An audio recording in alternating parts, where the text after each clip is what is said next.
Hi, it is Stadio Rezendi, and today we're going to have an international look on an ode to Australia. And this is the photo of today. It's me in Australia near the 12 Apostles, well, right next to the 12 Apostles. It's a very beautiful sight. It's much more amazing when you see it in person than in pictures, of course. And the phone camera wasn't particularly good quality, so that's what I got, but it is pretty amazing. So let's move on.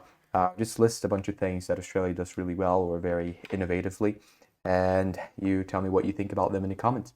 The first one is casual loading and industry awards. Awards, they allow different industries to have different base rates depending on skills required and demand, while casual loading is a very, very, very efficient way to simplify temporary, seasonal, or casual employment.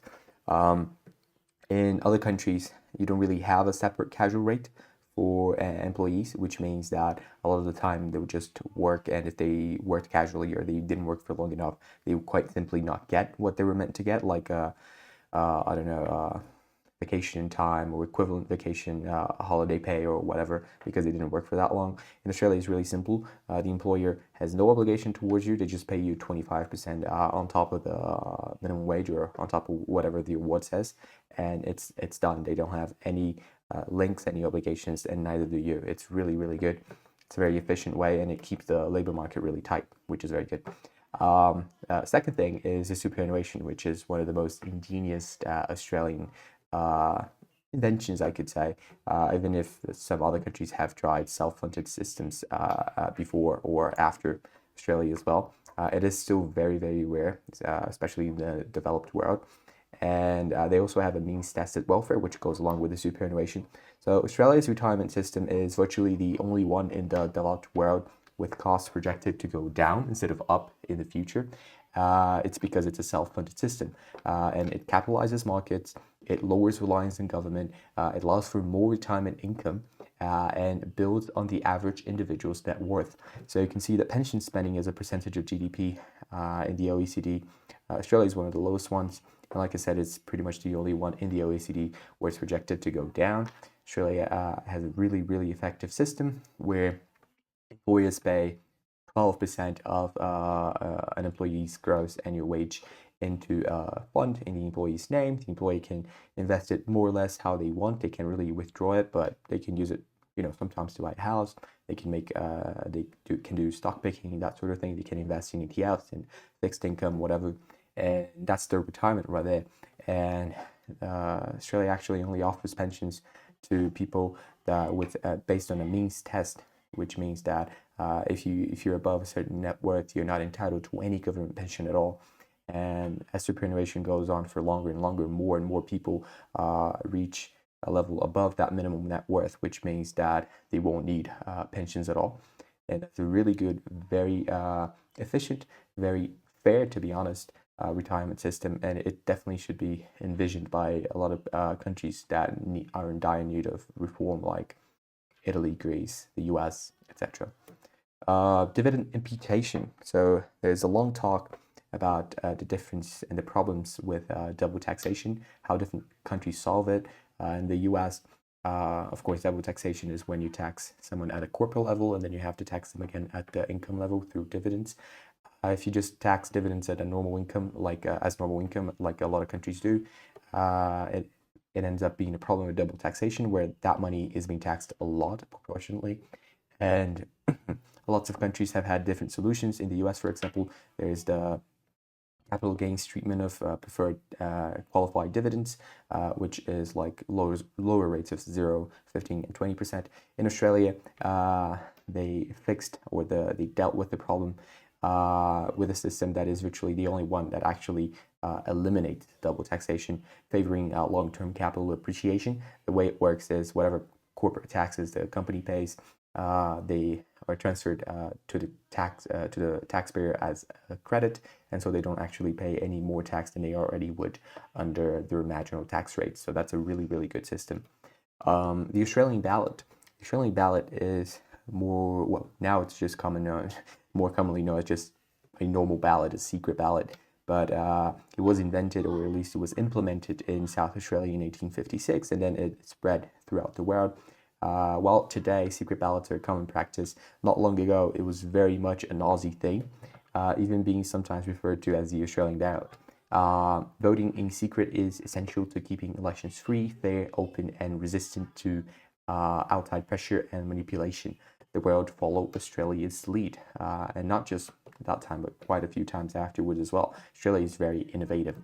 The political system, sometimes referred to as the Washington system, Australia successfully mixed some of the most or the best aspects of the English, American, and Swiss systems, such as a strong Senate, like is the case especially in the American government, a prime minister as head of government as in the English system, and national referendums, for example, for changing the constitution, like the Swiss system. And this made for a very cohesive form of government with checks and balances, with yeah, just very efficient overall. Another thing I really like about Australia is its electoral system. Australia's preferred voting system and STV, that single transferable vote, with multi-seat electorates for the Senate, avoids the tendency towards a two-party system, even though they still kind of have a two-party system anyway, with different voices being heard, especially at the Senate level, and MPs more accurately representing public opinion, which is really important compared to a first-past-the-post system, for example, like in the US.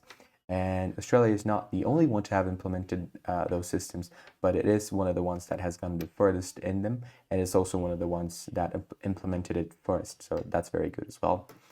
Another thing about Australia, and that's a little more subjective, is the customer service and lean bureaucracy.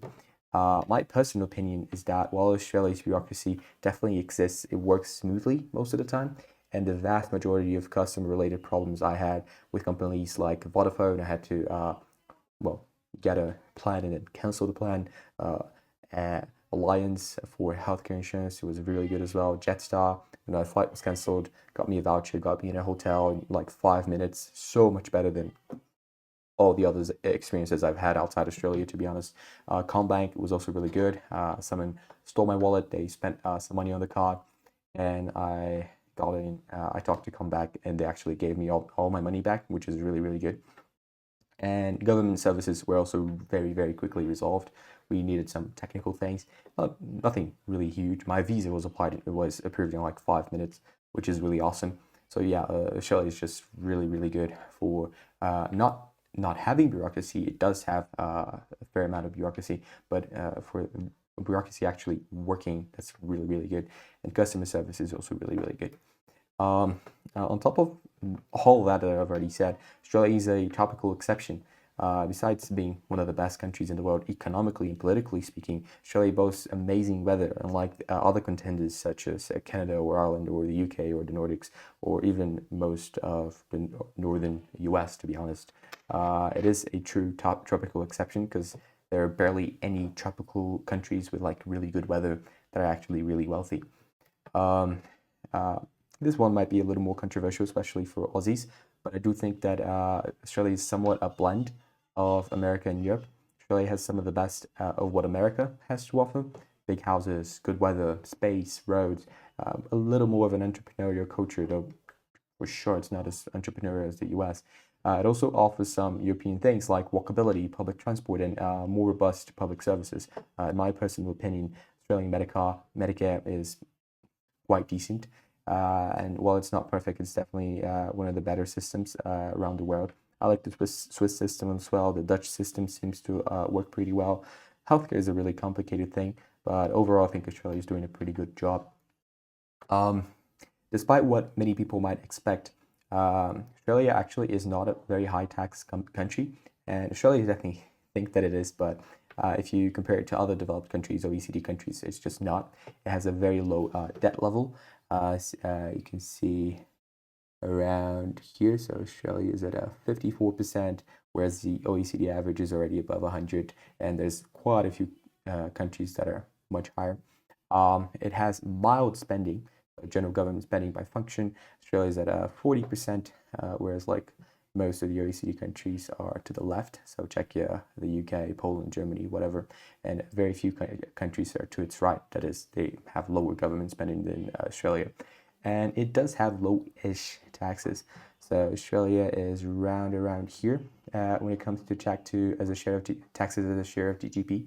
So you can see in 2021 it was slightly above Switzerland and the US, but not even by much, and it was below South Korea and virtually all of Europe.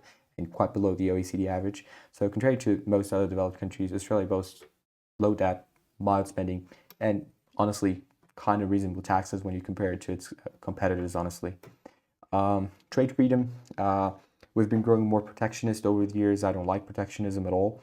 And Australia remains a free trade beacon with a largely unrestricted trade worldwide. No country is truly free in terms of trade, but Australia definitely gets near there, and it's one of the freest countries to trade with in the world, which is why a lot of products in Australia are actually less expensive than they should be, considering how far Australia is from everything. Australia does have a problem. I made a whole video about it, a separate video. It's Australia's taxation problem. Since World War II, the federal government largely has a monopoly on taxation, not entirely, but mostly, which lowers competition between states on a fiscal level, like what happens in Canada, the US, or Switzerland. And this centralization allows for a very simple tax system, but at the cost of competition and quite possibly lower total taxes, like you see in the US or Switzerland, for example. It also makes it so that the federal government controls things it shouldn't, because it ties grants to certain conditions, and the states have to oblige. So it makes for less policy diversity than you would expect in a federal state, and definitely less than the original founders of and framers of the Australian Constitution intended for it to be. So wrapping up, Australia is a surprising breath of fresh air in a world of stagnant bureaucracy and old-fashioned politics. Throughout its history, it has been a pioneer in very efficient, largely beneficial reforms, and this has transformed it into one of the richest societies in the globe. It combines many essential aspects that contribute to quality of life, which makes it by far one of the best countries in the world. The main challenge, as with most of the West, is recognizing and preserving the systems and culture that enriched it in the first place. Failing to recognize it will lead to a slow but inevitable fall from grace, akin to what has happened in so much of the West, like Western Europe, especially Canada somewhat as well, and a lot of others to come. So yeah, what do you think of Australia? Let me know in the comments below.